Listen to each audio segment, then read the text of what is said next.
नमस्कार मंडळी.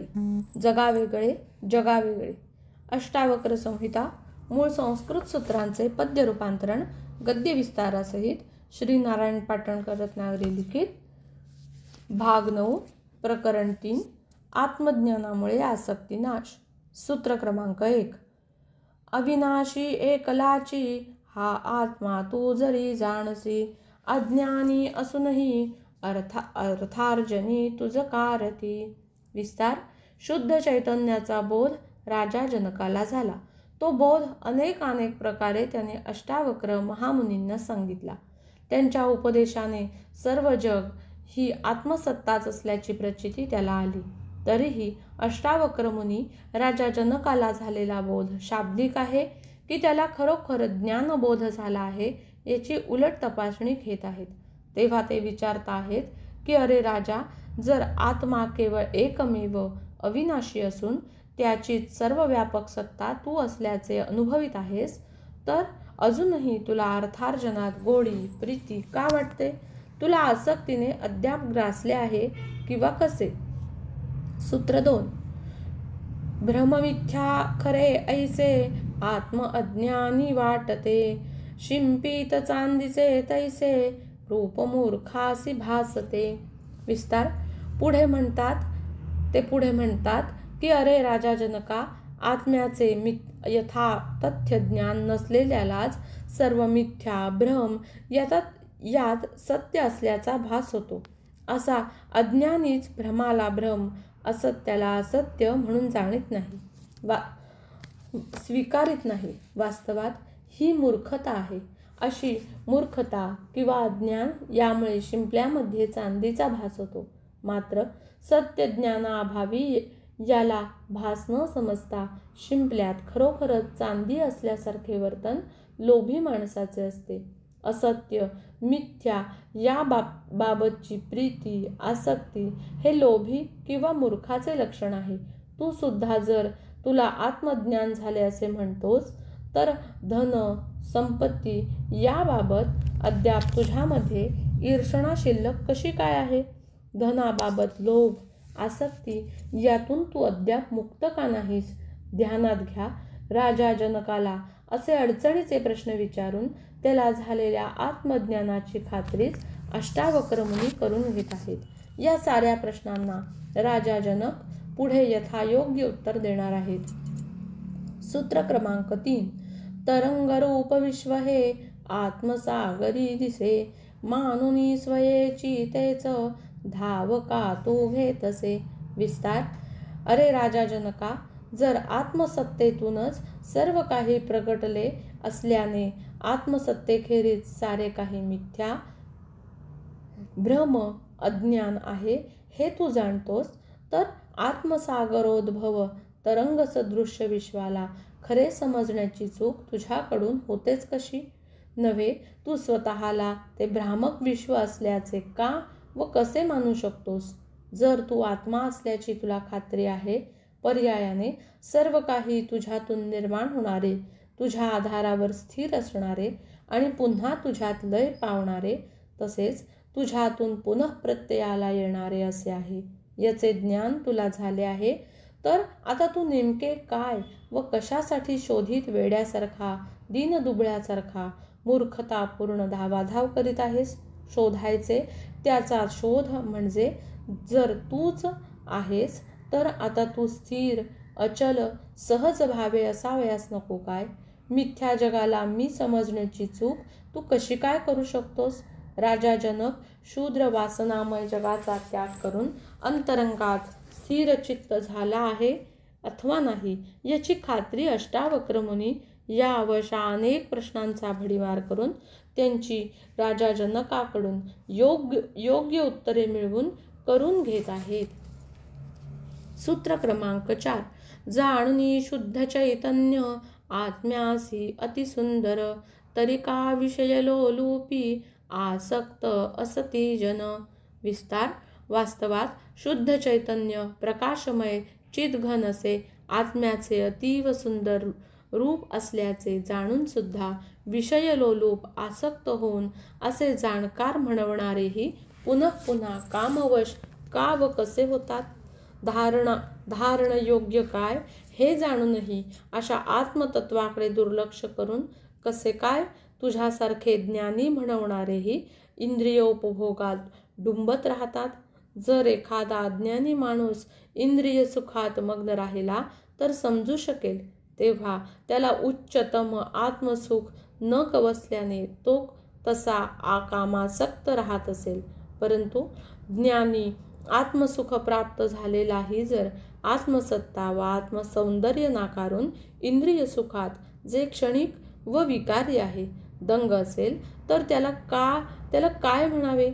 का त्याला खरीखुरी आत्मानंद प्राप्ती झाली नाही असे समजावे?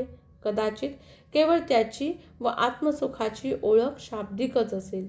येथे अष्टावक्र मुनी राजा जनकाची आत्मप्रचिती पक्की स्थिर आहे किंवा नाही आणि राजा जनक आता काम रममाण न होता केवळ आत्मैक्य दृष्टीचा आहे अथवा नाही याची परीक्षाच असा प्रश्न विचारून घेत आहेत.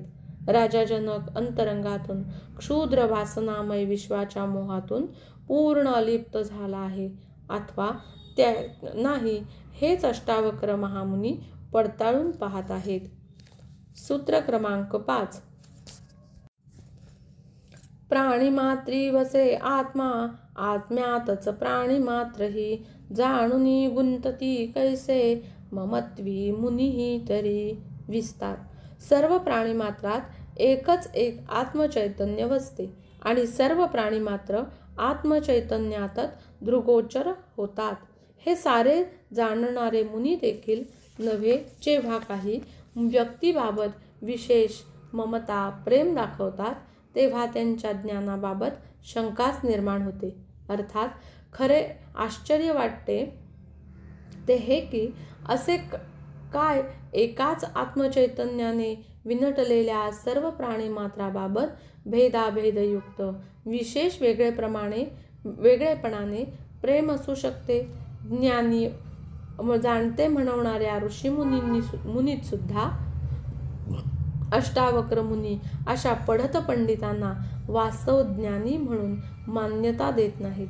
जग व आत्मा यांचा अगदी एकात्म संबंध राजा जनकाच्या हृदयात दृढतम झाला आहे किंवा नाही याची खातरजमा या सूत्राच्या द्वारे अष्टावक्र मुनी करू पाहत आहेत.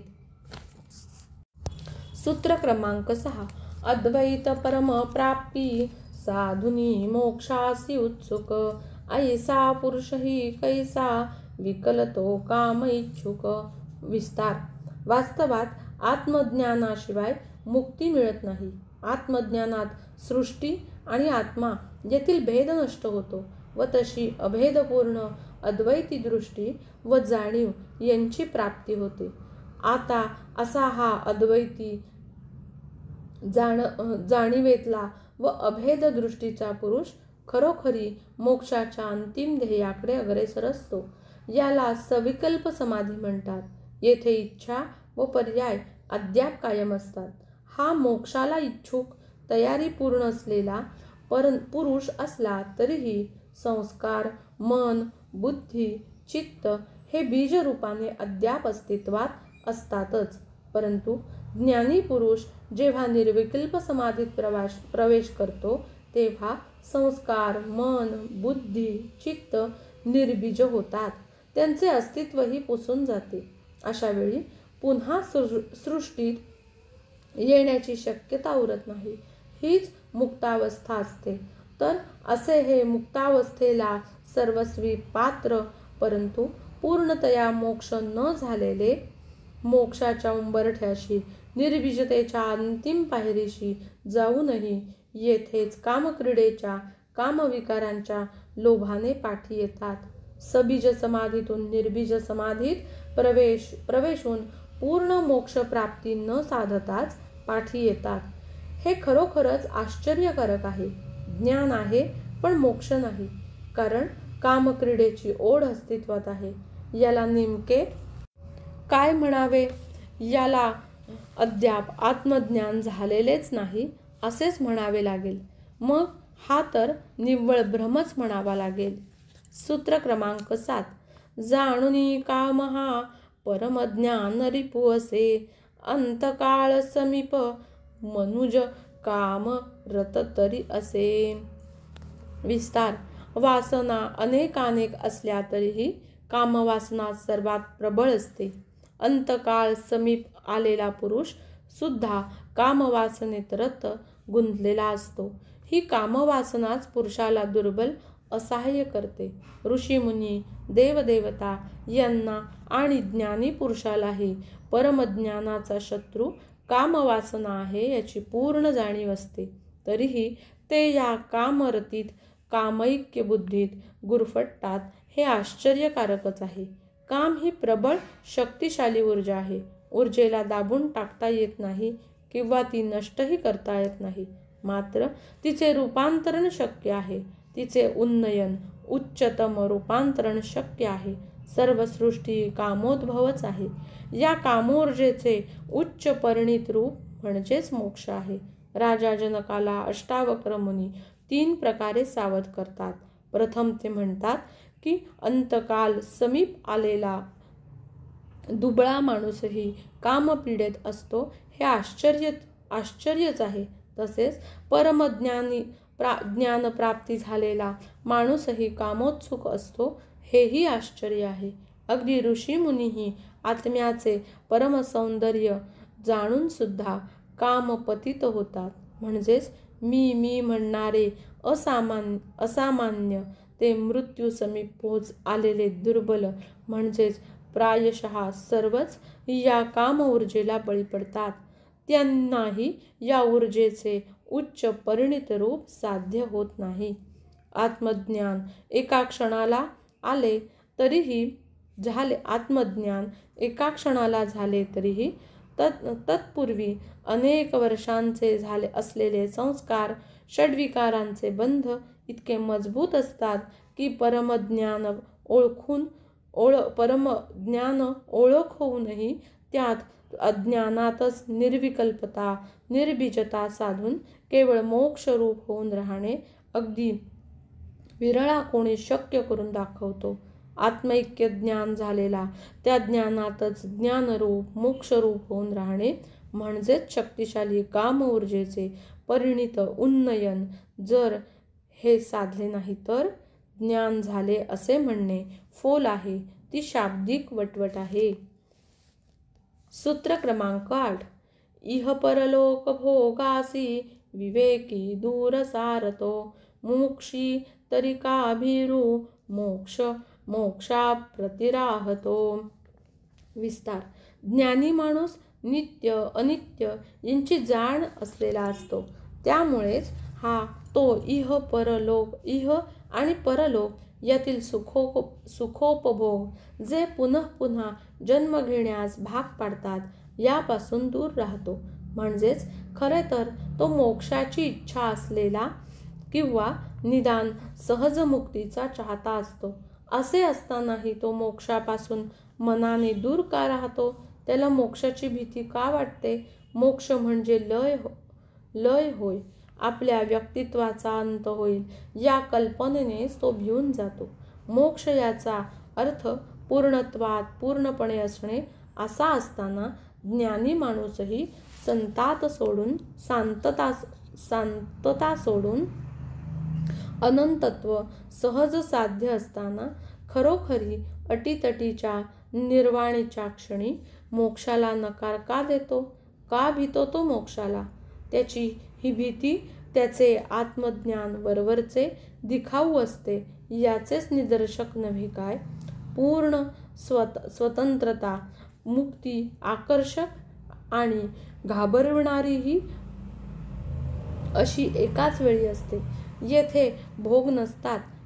त्यामुळे बीजरूपाने का होईना ज्याची भोगेच्छा शिल्लक आहे तो मुक्तीला घाबरतो. म्हणजेच राजा जनकाची भोगेच्छा अद्याप शिल्लक आहे किंवा कसे याची उलट तपासणीच येथे अष्टावक्र मुनी घेत आहेत. अस्तु.